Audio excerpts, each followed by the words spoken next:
Listo. Muy bien.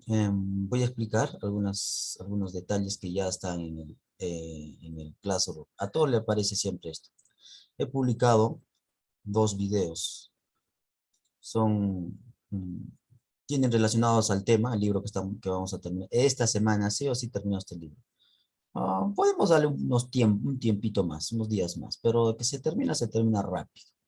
Como vieron, son de 118 páginas, restándole la portada, restándole la primera página, la introducción y lo último, la biografía. Rápido vamos a terminar el libro. Luego otro he publicado 2, no son míos, claro, son eh, de otros profesores sobre origen de la vida. Y estos son escogidos estos porque son de nivel preuniversitario, es decir, son enseñanzas que les van a dar para mm, que puedan, temas que son para la universidad. Cuando ustedes postulen a la UNSA principalmente, pues, ¿no? Ahí le van a dar esos temas de biología, o por ejemplo, este de acá ya le ha puesto biología tema, ¿no? Algunas teorías más, no solamente de Oparín. Y bueno, eso sería todo y acá está el libro. Creo que les he puesto, a ver. Sí, habíamos leído el viernes otra edición, uno que estaba solamente en imágenes, no podía seleccionar las palabras. En este caso sí puedo seleccionarlas. Vamos a probar un poco más.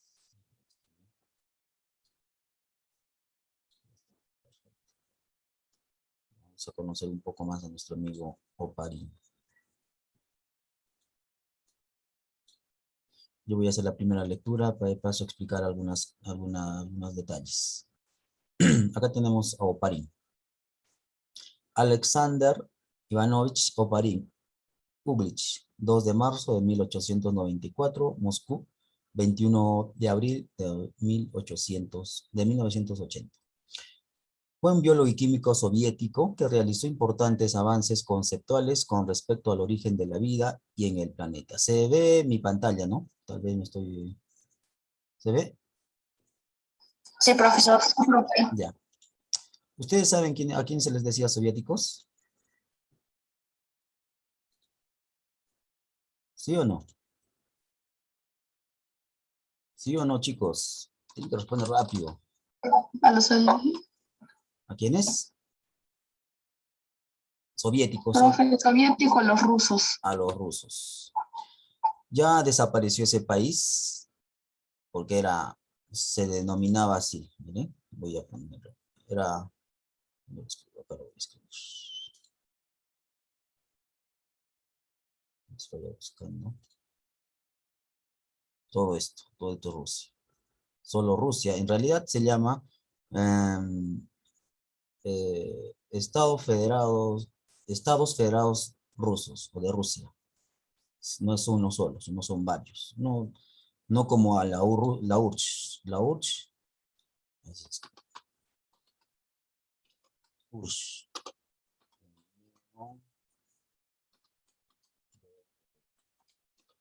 Repúblicas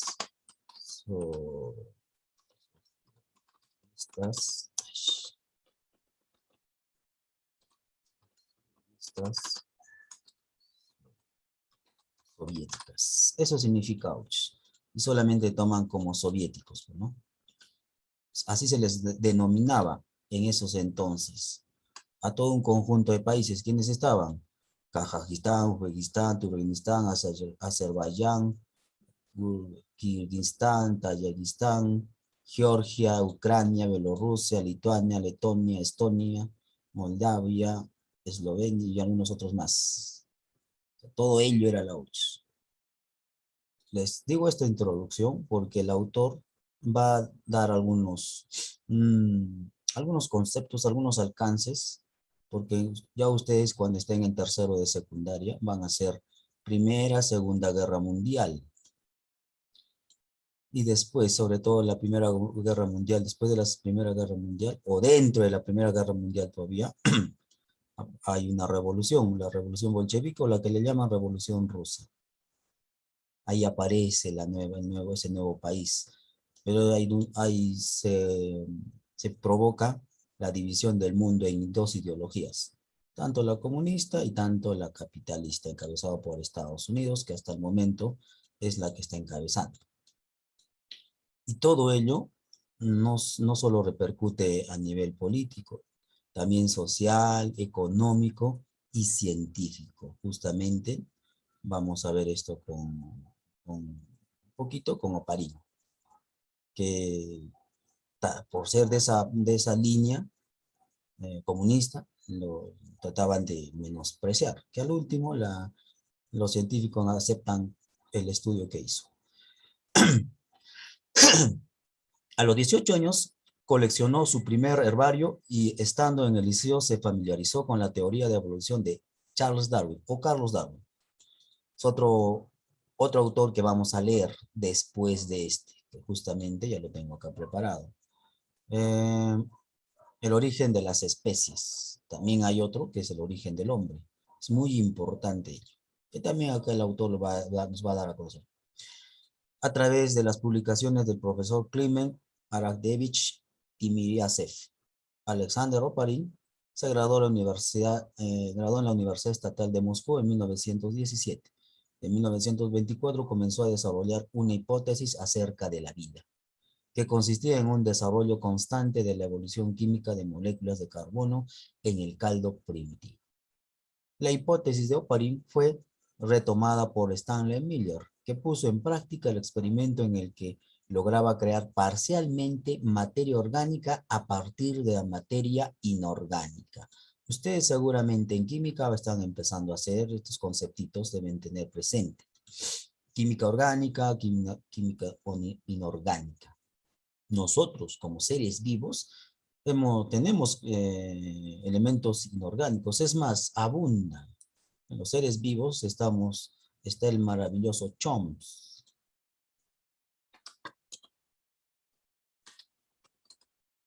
Carbono, hidrógeno, oxígeno, fósforo y sulfuro.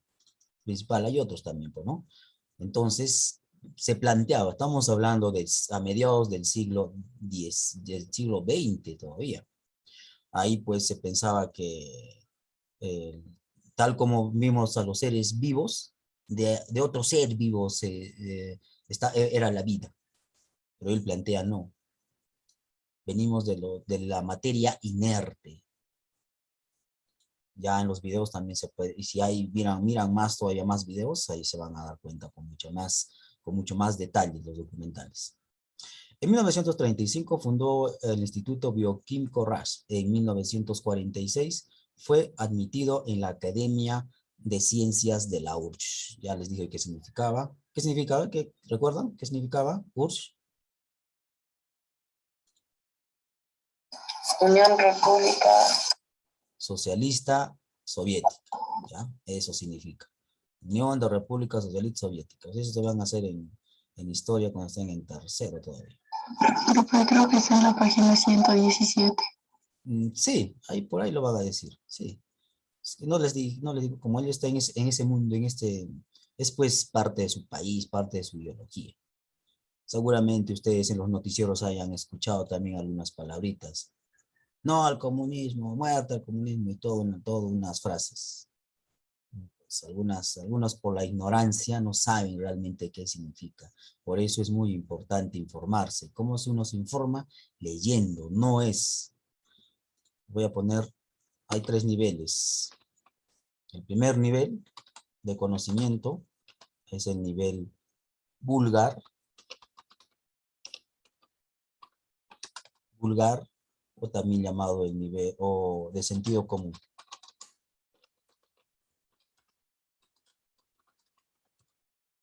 ¿Cómo lo vamos a reconocer? Dice siempre, ¿no? Dice. ¿Qué dice? Dice que existen sirenas. Dice tal cosa. O sea, no descubrimos, no vamos al meollo del asunto. Segundo nivel. científico. Eso es pues más, pues esto tiene que, tiene que tener el método científico, observación, planteamiento del problema, plan, hipótesis, qué es lo que piensas, qué es lo que supuestamente puede suceder. Hipótesis. Hipótesis. A veces pasa de frente a la conclusión y a veces tienes que comprobar para recién dar tu conclusión. O sea, es más elaborado, porque no solamente planteas esas cuestiones, también tienes que sustentar con otros estudios. Eso es el nivel científico. Otros le dan otros niveles, pero para nuestro propósito tenemos un nivel más, el nivel filosófico.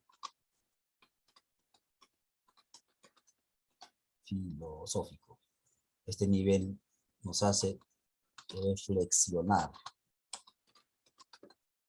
Nos hace reflexionar. Estos dos están enteramente unidos. Enteramente unidos. No pueden estar separados. Siempre están juntos. ¿Por qué? Cuando ustedes, a la carrera que vayan, sea de ingeniería, sea de biomédicas, sea de sociales, van a llevar siempre filosofía. De todas maneras, van a llevar comprensión de textos, aunque no se llamen así, redacción, o sea, cómo poder escribir bien una tesis para poderse graduar. Y para poderse hacer la tesis tienes que tener todo ello. Y para hacer la tesis tienes que haber estudiado filosofía, porque ahí hay bastantes temas que se tratan de ello. Miren, solo estos dos se agarran para poder hacer todos esos estudios. No nos agarramos del disque, no, eso no sirve. En la televisión, lamentablemente, eso nos llenan a cada rato. Bueno, ustedes miran seguramente bastante televisión, principalmente la nacional. Entonces, esos programas Basofia, para los que no saben qué significa Basofia,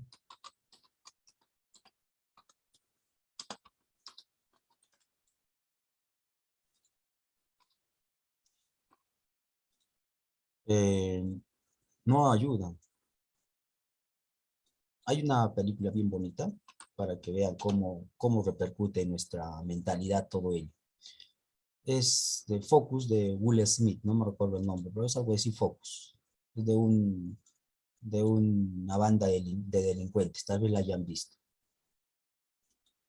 Véanla, y es muy interesante porque ahí plantea cómo es que psicológicamente repercute en una persona para que tenga tal comportamiento. Lo mismo sucede con la televisión basura. Lo mismo, esa basofia que nos dan, bueno, que los que consumen, así se comportan, pues. ¿Ya? Entonces nosotros llegamos a este nivel, observación, un plan, y siempre lo tenemos, solo que debemos ser conscientes de lo que estamos utilizando. Cuando ustedes hacen sus tareas, o hacen un plan, por ejemplo, tal vez quieran mentir algo, o hacer algo, decirle algo, manifestar algo, hacen un plan. También hay una observación, pues, ¿no? Muy bien, a ver, ¿dónde estamos? Muy bien. Y en 1970 fue elegido presidente de la Sociedad Internacional para los Estudios del Origen de la Vida. Está enterrado en el cementerio Novodevichy en Moscú. Listo. Vamos a ver. Una reseña, esto más leo yo. ¿Cómo surgió la vida en la Tierra? Una fascinante manera al recorrer estas páginas para descubrir una forma de explicar el origen de la vida. Alexander Ivanovich Oparin, bioquímico ruso, en el año 1924 expuso de forma pionera la teoría que se sustenta sobre la base en las condiciones de la Tierra primitiva, en la capacidad de interacción de los elementos químicos que da lugar a compuestos más complejos y en la evolución gradual de la materia inorgánica a la orgánica. hasta formarse las primeras células. Sus teorías se enfrentaron inicialmente a una fuerte oposición, más aún cuando la obra fue escrita en un momento de la historia convulsiva, es de posturas ideológicas. Yo ya me había adelantado y es lo que les había comentado que en tercero van a ser sobre la Guerra Fría. A esto hace referencia. Ahora, ¿qué es la Guerra Fría? Ay, pues señoritas que tanto no se les quita el mérito, pero se ciñen más a su belleza que a cultivar la intelectualidad. Cuando le preguntan qué es la Guerra Fría, es la guerra que se hizo en invierno. Mentira. Es bien cierto que la URSS, o en todo en esa... Porque la guerra fría es que no se hablan. ¿Cómo? Sí, dime, Estefano. Dime, no hay problema. Pero yo creo que la guerra fría es que no se hablan entre países o algo así, entre gente también. Sí. Otra frasecita más. Les voy a hacer recordar de nuevo. Antes que siga avanzando. No tengan miedo en equivocarse, chicos. No tengan miedo en equivocarse.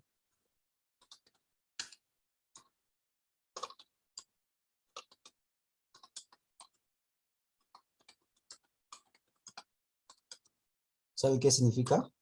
¿Alguien sabe qué significa? Deduzca. Que un país no intervino en una guerra directamente, o sea, apoyó a uno y ese país al que apoyó hacía todo. Ya, exacto, eso es la Guerra Fría. Ahorita vamos a ver por qué términos más. ¿Saben qué significa lo que está en la pantalla, en Word? ¿Se mira, no, el Word, o no? Sí, Ya, ¿qué significa? Deduzcan, a ver. Hay palabras. Equivocarse es de humano. Ah, ya. Es más, les dije también, ¿no? Esto significa.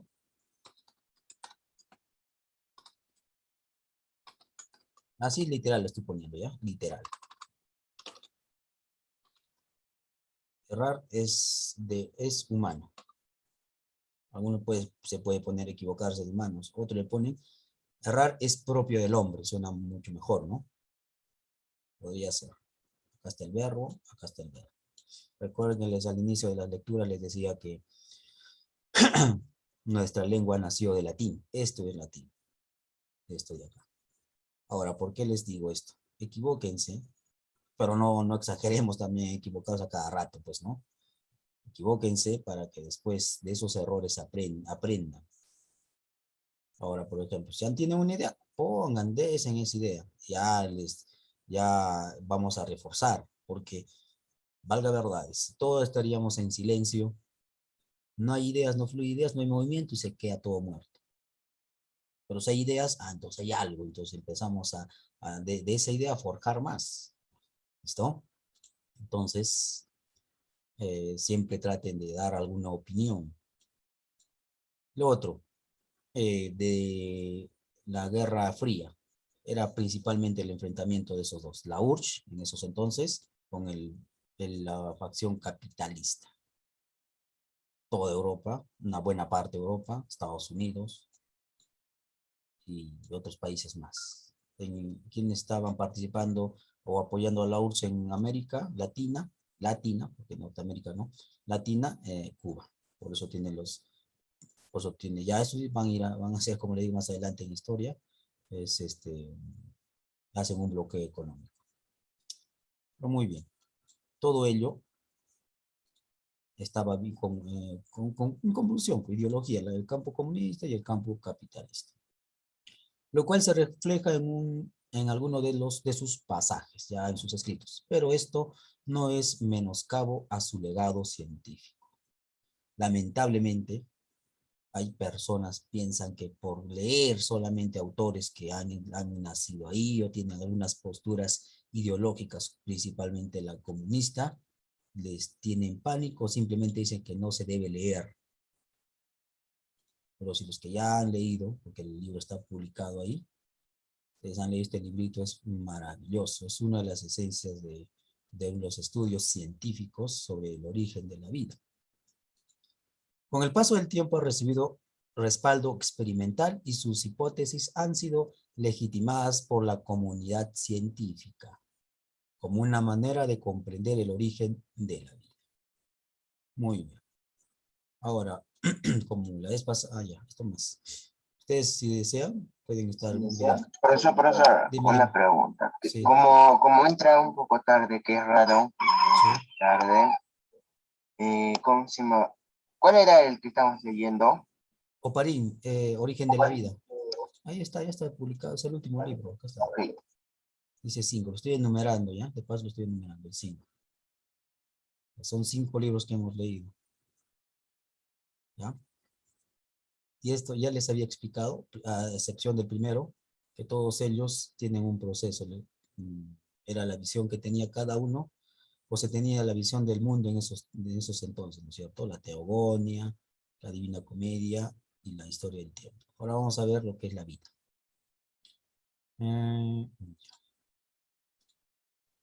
De acá, miren, si se dan cuenta, aparece una manito. O sea, es decir, hacen clic, los va a mandar de frente a ese título, ¿ya?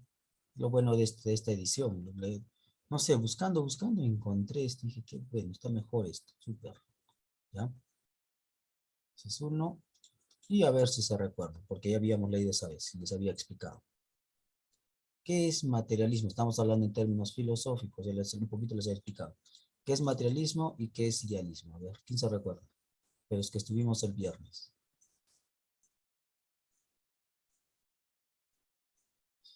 ¿Nada? Está ahí las palabras, ahí están las palabras. De ahí parte todo ello.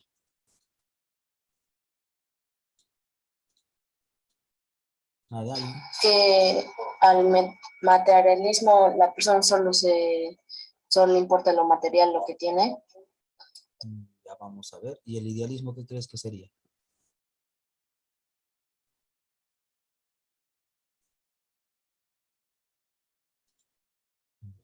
Vamos a ver esa diferencia. Justamente esa vez las había hecho una diferencia. Así la han utilizado la palabra en nuestro lenguaje cotidiano. El materialismo o el materialista es una persona que solamente le importa lo material, las cosas que les va a dar un bien para ellos. Pero en estos términos filosóficos es muy diferente. Materialismo significa que todo lo que existe ha sido producto de la materia. No hay más. Primero fue la materia, después las formas de pensar, o sea, nuestro pensamiento. Nosotros mismos somos producto de la materia y producimos pensamiento. Es decir, somos la materia altamente desarrollada hasta el momento. No se sabe, podemos especular, pues hay otros seres, porque no vamos a decir que somos los únicos, pero tampoco vamos a decir que hay, porque no lo sabemos. Pero en todo caso, eso plantea el materialismo. Toda base es material. Ahora, el espíritu, pues, el espíritu se le denominaba antes pensamiento, pero eso también es producto de la materia. O sea, materia pensante, nosotros producimos eso, no es la idea, por eso la contraposición, o su contrario, es el idealismo, que es un ser superior, supremo, creó todo. Y eso tiene que ver justamente con las religiones, ¿ya? Esos son las dos fuentes o las dos contraposiciones en filosofía que vamos a ver acá. A ustedes no les van a enseñar filosofía, supongo. Si les enseñan sería perfecto, pero para postular a la universidad se les pide, hay temas de filosofía, les enseñan en los preuniversitarios. Justamente, bueno, ustedes todavía están en segundo, pero les deberían enseñar así como les enseñan química, física, biología. Yo llevé solamente biología, por ejemplo, en cuarto, química en tercero, física física y filosofía en quinto, eh, psicología y biología en cuarto, nada más. Y ustedes están llevando durante sus 5 años, creo que van a llevar así, supongo, ¿no? ¿Se dan cuenta la diferencia? Muy bien. Entonces, vamos a ver los lugares. Empieza Estefano después Diego y al último Luis. ¿Listo? ¿Sí o no? Sí, profesor. Sí, dime. Ah, ya. ¿Alguien más? ¿Alguien más que quiera decir algo, manifestar o tal vez preguntar para comenzar la lectura? ¿Nadie? Pero si tienen el micro, ¿por qué no? ¿Cómo?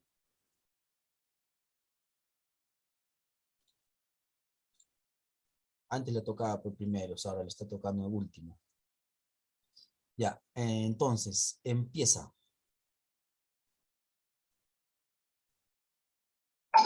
¿Qué es la vida? ¿Cuál es su origen? ¿Cómo han surgido los seres vivos que nos rodean? La respuesta a estas preguntas constituye uno de los problemas más grandes de las ciencias naturales. Consciente o inconsciente, todos los hombres, cualquiera que sea el... Creo que sí dije inconsciente. O inconscientemente, todos los hombres, cualquiera que sea el nivel de su desarrollo, se plantean estas preguntas y, mal o bien, les dan una respuesta. Sin responder estas preguntas, no puede haber ninguna concepción del mundo, ni siquiera la más primitiva. El problema del origen de la vida viene preocupando al pensamiento humano desde tiempos inmemoriales. No hay sistema filosófico ni pensador famoso que no haya concedido a este problema la mayor atención.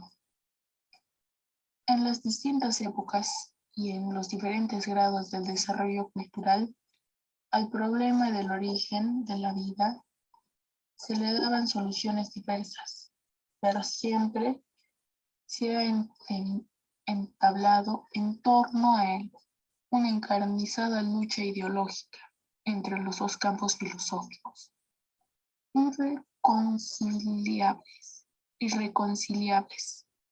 el materialismo y el idealismo.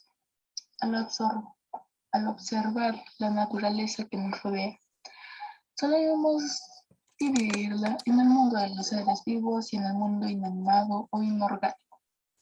El mundo de los seres vivos está representado por una variedad enorme de especies animales y vegetales. Más a pesar de esa variedad, todos los seres vivos, desde el hombre hasta el microbio más minúsculo, tienen algo de común, algo que los hace afines y que a la vez distingue hasta la bacteria más simple de los objetos del mundo inorgánico.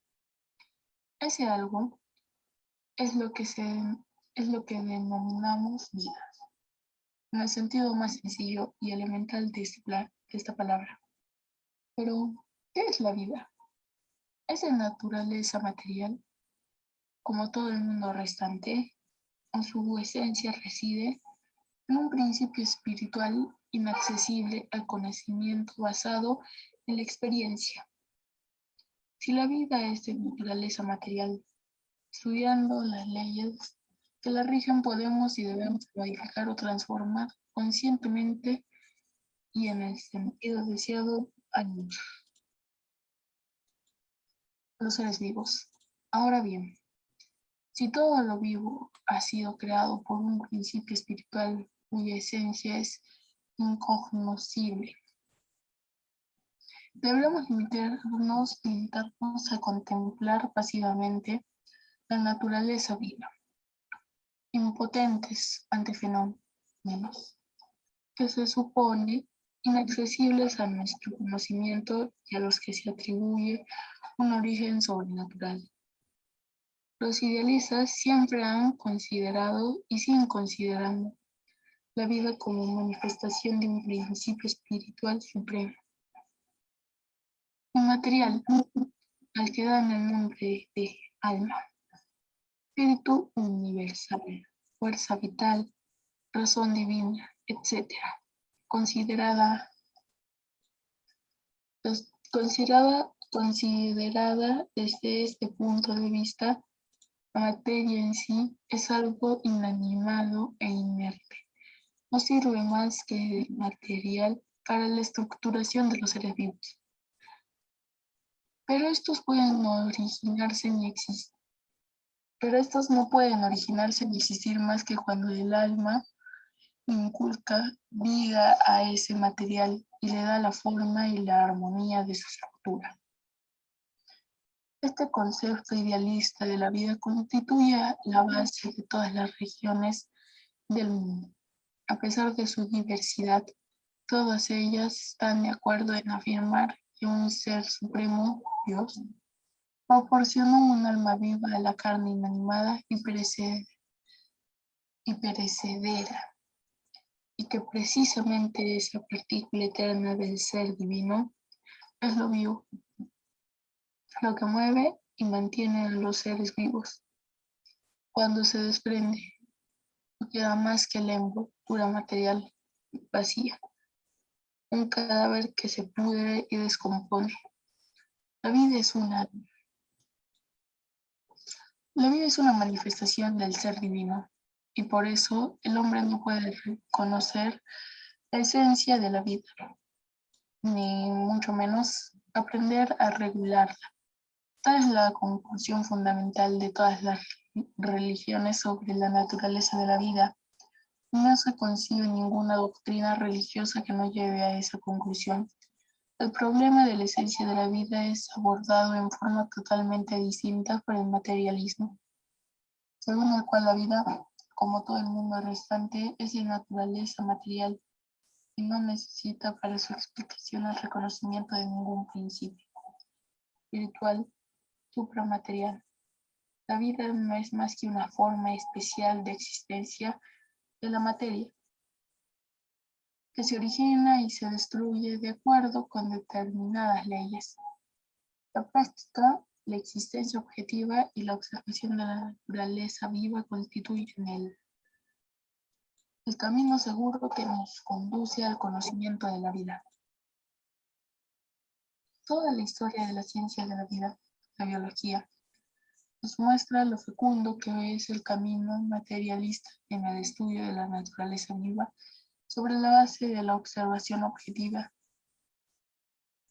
de la experiencia y de la práctica social histórica. ¿De qué modo tan completo nos descubre ese camino a la esencia de la vida y cómo nos permite dominar la naturaleza viva, modificarla conscientemente en el sentido deseado y transformarla en beneficio de los hombres que construyen el comunismo?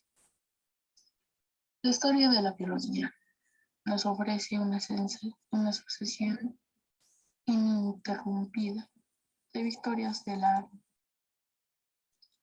ciencia que demuestran la plena cognoscibilidad de la vida y una sucesión ininterrumpida de derrotas del idealismo. Sin embargo, durante mucho tiempo ha existido un problema al que no se había podido dar una solución materialista, constituyendo, por esa razón, un buen refugio para las elucubraciones idealistas de todo género. Este problema era el del origen de la vida. A diario observamos que los seres vivos nacen de otros semejantes. El ser humano nace de otro ser humano, la ternera de una vaca. El polluelo sale del huevo puesto por una gallina. Los peces nacen de las huevas puestas por otros peces análogos. Las plantas salen de semillas que han madurado en las plantas semejantes. Pero no siempre ha debido ser así. Nuestro planeta, la Tierra, tiene un origen, tiene que haberse formado en cierto periodo. ¿Cómo aparecieron en ella los primeros antepasados de todos los animales y de todas las plantas? De acuerdo con las ideas religiosas, todos los seres vivos habrían sido creados originariamente por Dios. Este acto creador del ser divino habría hecho aparecer en la tierra de golpe y en forma acabada. Los primeros antepasados de todos los animales y de todas las plantas que pueblan actualmente nuestro planeta. Un acto creador especial habría dado origen al primer hombre, del que descenderían todos los seres humanos de la tierra.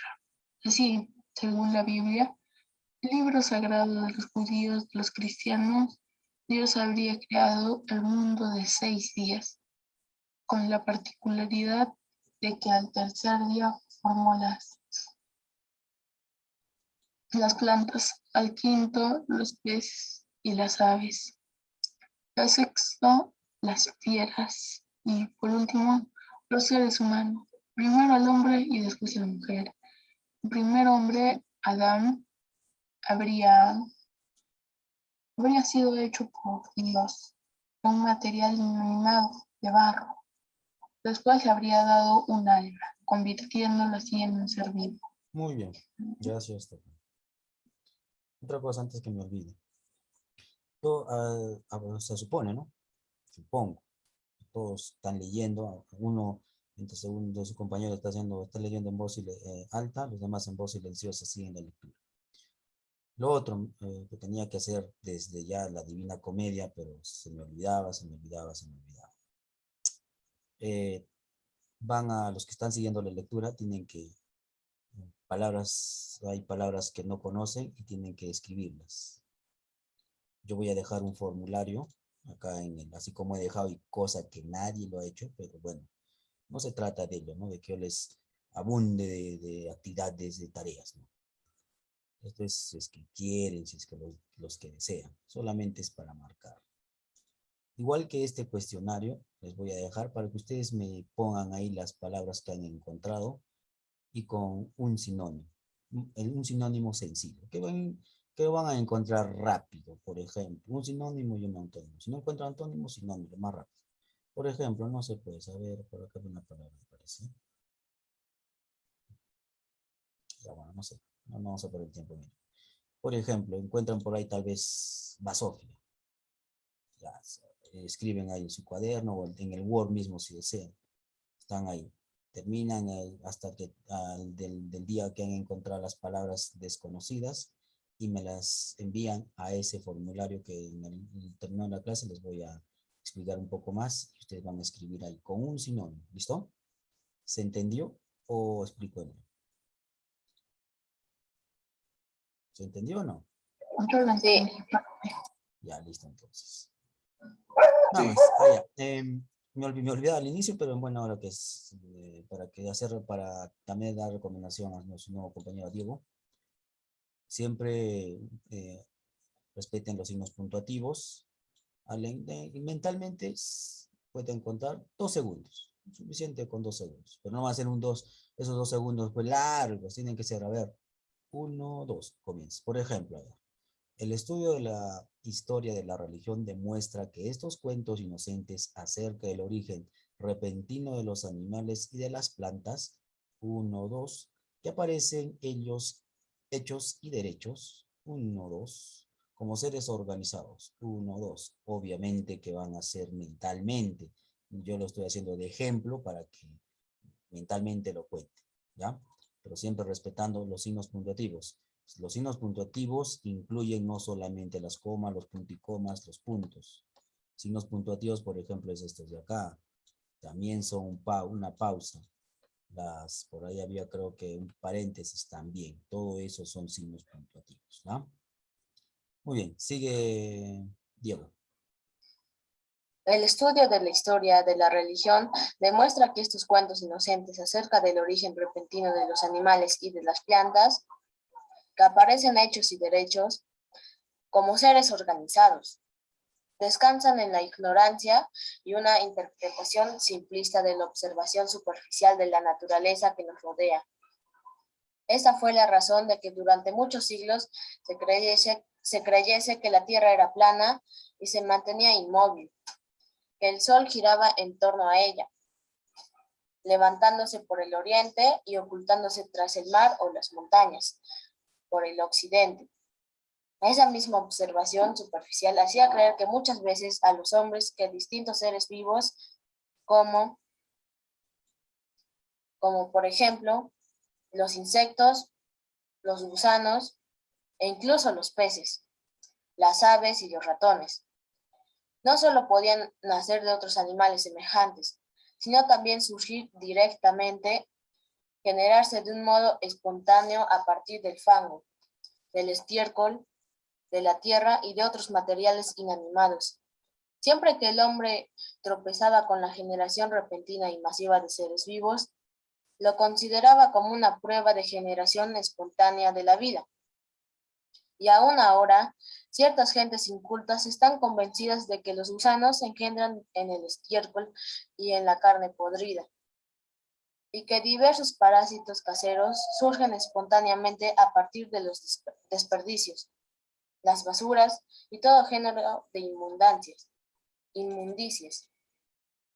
Su observación superficial no percibe que los desperdicios y las basuras no son sino el lugar, el nido donde los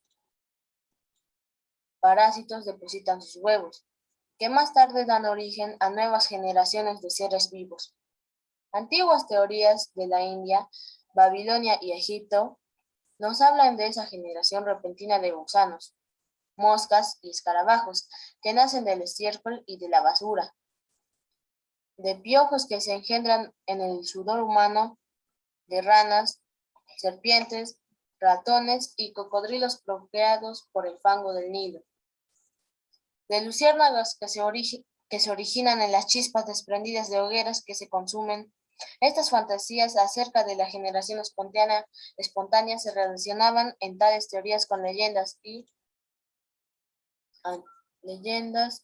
y tradiciones religiosas. Las apariciones repentinas de seres vivos eran interpretadas únicamente como manifestaciones parciales de la voluntad creadora de los dioses o de los demonios. En la antigua Grecia, muchos filósofos materialistas negaban ya esa explicación religiosa del origen de los seres vivos. Sin embargo, el curso de la historia hizo que en los siglos siguientes se desarrollase y llegase a predominar una concepción enemiga del materialismo, la concepción idealista de Platón, filósofo de la antigua Grecia. Según las ideas de este filósofo, la materia vegetal y animal por sí sola carece de vida y solo puede vivificarse cuando el alma inmortal, la psique, se aloja en ella. Esta idea de Platón desempeñó un gran papel negativo en el desarrollo ulterior del problema que estamos examinando. Hasta cierto punto, se reflejó también en la doctrina de otro filósofo de la antigua Grecia, Aristóteles, convertida más tarde en base de la cultura medieval y que dominó en el pensamiento de los pueblos durante casi 2000 años. En sus obras, Aristóteles no se limitó a descubrir numerosos casos de seres vivos que, según él le parecía, surgían espontáneamente, sino que además dio a este fenómeno cierta base teórica. Este filósofo consideraba que los seres vivos, lo mismo que todos los demás objetos concretos, se formaban por la conjugación de cierto principio pasivo, la materia, con un principio activo, la forma. Esta última sería por los seres vivos, la entelequia del cuerpo, el alma. Entelequia. Entelequia del cuerpo, el alma. Ella era la que daba forma al cuerpo y la que lo movía. Resulta, por consiguiente, que la materia carece de vida, pero es abarcada por esta. Se forma armoniosamente y se organiza con ayuda de la fuerza anímica, que inculca vida a la materia y la mantiene viva. Las ideas aristotélicas ejercieron gran influencia sobre toda la historia ulterior del problema del origen de la vida. Todas las escuelas filosóficas posteriores, tanto las griegas como las romanas, compartieron plenamente esta idea de Aristóteles acerca de la generación repentina de los seres vivos. A la vez, con el transcurso del tiempo, la fundamentación teórica de la generación espontánea y repentina fue adquiriendo un carácter cada vez más idealista y hasta místico. Este último carácter lo adquirió, en particular, a comienzos de nuestra era, entre los neoplatónicos, Plotino, jefe de esta filosófica, muy difundida en aquella época, jefe de esta escuela filosófica, muy difundida en aquella época, enseñaba que los seres vivos habían surgido en el pasado y surgían aún, cuando la materia se animaba por el espíritu vivificador.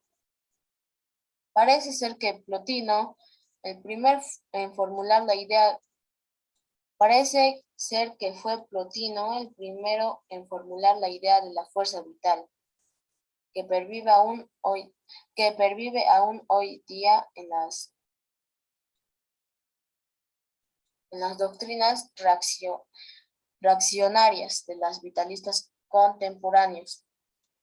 Para explicar de los vitalistas contemporáneos, para explicar el origen de la vida, el cristianismo primitivo se basaba en la Biblia, la cual, a su vez, había copiado de las leyendas místicas de Egipto y Babilonia. Las autoridades de la teología de fines del siglo IV y principios del siglo V, los llamados padres de la Iglesia, fundieron estas leyendas con las doctrinas de los neoplatónicos, elaborando sobre esta base su propia concepción mística del origen de la vida, íntegramente mantenida hasta nuestros días por todas las doctrinas cristianas. Íntegramente mantenida Hay tilde acá. hasta La mayor fuerza de voz está ahí, en la in.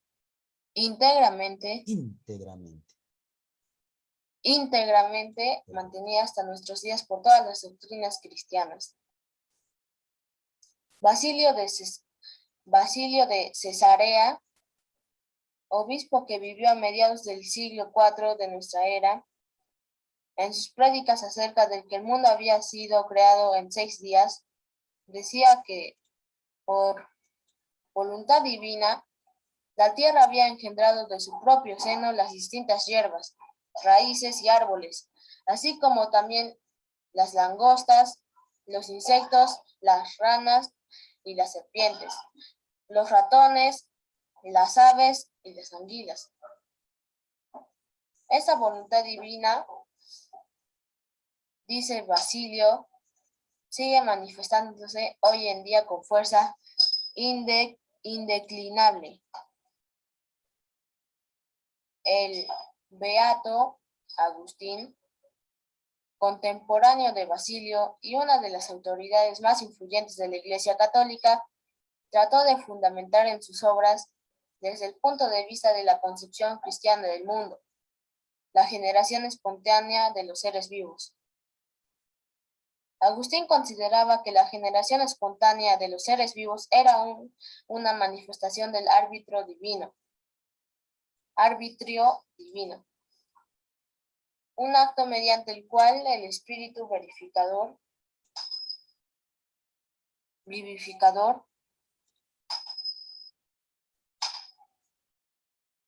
las invisibles semillas espirituales, daban vida a la materia inanimada. Así fue como Agustín sentó la plena correspondencia de la teoría de la generación espontánea con los dogmas de la Iglesia cristiana. La Edad Media añadió muy poco a esta concepción anticientífica. En el medioevo, las ideas filosóficas, cualquiera que fuera su carácter, solo podían subsistir si iban envueltas en una capa teológica, si se cubrían con la mano de tal o cual doctrina, si se cubrían con el manto de tal o cual doctrina de la Iglesia. Los problemas de las ciencias naturales quedaron relegados a segundo plano para juzgar de la naturaleza circundante. No se recurría recurría a la observación ni a la experiencia, sino a la Biblia y a los textos teológicos. Tan solo noticias muy escasas sobre problemas de las matemáticas, de la astronomía y de la medicina llegaban a Europa procedentes del Oriente. Muy bien, gracias. Sí, eluden al toque rápido. Del mismo modo, y a través de traducciones a menudo muy desfiguradas, llegaron a los pueblos europeos las obras de Aristóteles. En un principio, su doctrina pareció peligrosa, pero luego, cuando la Iglesia comprendió que podía utilizarla con provecho para muchos de sus fines, elevó a Aristóteles a la categoría de precursor de Cristo en los problemas de las ciencias naturales. Y según la acertada expresión de Lenin, la escolástica y el escolástica y el clericalismo no tomaron de Aristóteles lo vivo, sino lo muerto. Por lo que toca en particular el problema del origen de la vida. Se había desarrollado ampliamente la teoría de la generación espontánea de los organismos, cuya esencia residía, a juicio de los teólogos cristianos, en la vivificación de la materia inanimada por el eterno Espíritu Divino. A título de ejemplo, podría citar a Tomás de Aquino, uno de los teólogos más famosos de la Edad Media, cuyas doctrinas siguen siendo hoy día para la Iglesia Católica la única filosofía verdadera. En sus obras, Tomás de Aquino enseña que los seres vivos surgen al ser animada la materia inerte. Así se originan, en particular, al pudrirse el fango marino y la tierra abonada con estiércol. Las ranas, las serpientes y los peces, hasta los gusanos que en el infierno torturan a los pecadores, surgen allí, según Tomás de Aquino, a consecuencia de la putrefacción de los pecados. Tomás de Aquino fue siempre un defensor y un propagandista de la demonología militante. Para él, el diablo existe en la realidad y es el jefe de todo un tropel de demonios. Por eso aseguraba que la aparición de parásitos dañinos para el hombre no solo puede producirse obedeciendo a la voluntad divina, sino también por las artimañas del diablo y de las fuerzas del mal a él sometidas. La expresión práctica de estas ideas la constituyeron los numerosos procesos incoados en la Edad Media contra las brujas, a las que se acusaba de lanzar contra los campos ratones y otros animales nocivos que destruirían las cosechas. La Iglesia cristiana occidental tomó de la doctrina reaccionaria de Tomás de Aquino, convirtiéndolo en dogma. El principio de la generación espontánea y repentina de los organismos, según el cual los seres vivos se originarían de la materia inerte, al ser animada esta por un principio espiritual.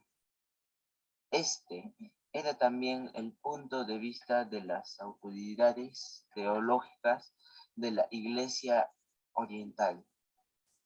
Así, Demetrio, obispo de Rostock, que vio en los tiempos de Pedro I, defendía en sus obras el principio de la generación espontánea.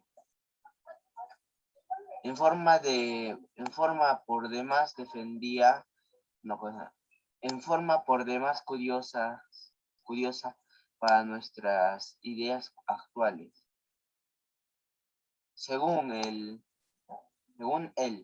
durante el diluvio universal, Noé no había embarcado en su arca ratones, sapos, escorpiones, cucarachas ni mosquitos. Es decir, ninguno de esos animales que nacen del cieno y de la podredumbre y en el rocío del cielo se engendran. Todos estos seres vivos padecieron con el diluvio y después del diluvio volvieron a engendrarse de esas mismas sustancias. La religión cristiana, lo mismo que todas las demás religiones del mundo, sigue sosteniendo hoy día que los seres vivos han surgido y surgen de golpe y enteramente formados por generación espontánea, a consecuencia de un acto enteramente formado por generación espontánea, un acto creador del ser divino sin ninguna relación con el desarrollo de la materia. Sin embargo, al profundizar en el estudio de la naturaleza viva, los hombres de ciencia han podido establecer que esa generación espontánea y repentina de seres vivos no se produce en ningún lugar del mundo que nos rodea.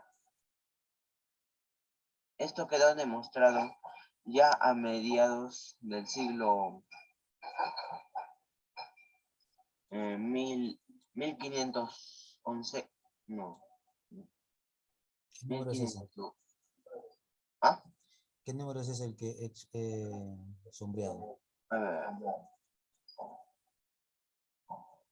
año 50, ¿Qué número es ese el que es sombreado? Nada más. 7, Ya, ¿y esto? 5, no 10. Entonces, ¿qué número es? 17. Ya, 17. El siglo XVII para los organismos con cierto grado de desarrollo, y en particular para los gusanos, los insectos, los reptiles y los anfibios. Investigaciones posteriores confirmaron este acertó también por lo que respecta a seres vivos de organización más simple e incluso a los microorganismos seres vivos de organización más simple e incluso a los microorganismos más sencillos, que a pesar de no ser perceptibles a simple vista, nos rodean por todas las partes, poblando la tierra, el agua y Por el aire, todas partes, no dice las. por todas partes. Ya, muy bien. Aquí nos quedamos. ¿Hay alguna pregunta, tal vez, chicos, para ya retirarnos y resolver la pregunta? Ya, entonces, si no hay preguntas, ¿qué van a hacer? Hay un cuestionario. Palabras desconocidas con sinónimos y sus sinónimos. Uy, ya.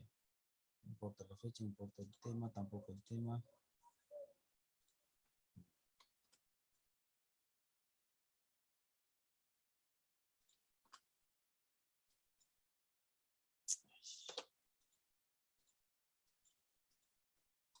Listo. Acá. Nombre nada más, ¿ya? Nombre obligatorio. Palabras.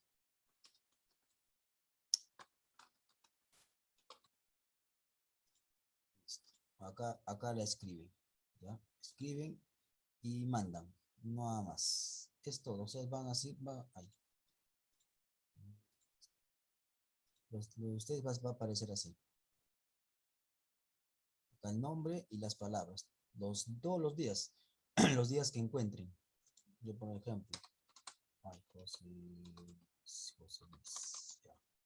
Palabra, no sé, a ver, Besaña tal vez encuentro. Pongo igual, loco. Listo. Encontré esa palabra, lo envío. Ya está. Ya lo envié. Yo voy a ver si llegó y si efectivamente llegó. Acá José Luis Besaña. Ya llegó. ¿Listo? ¿Se entendió? Sí, profesor. Listo, chicos. Entonces, chau, chau, cuídense. Hasta mañana. Chao, cuídense. Pueden retirarse, no hay problema. Profesor, ¿puede mandar de Hasta luego, nuevo? profesor. Hasta luego, chao, chao. Ya, listo.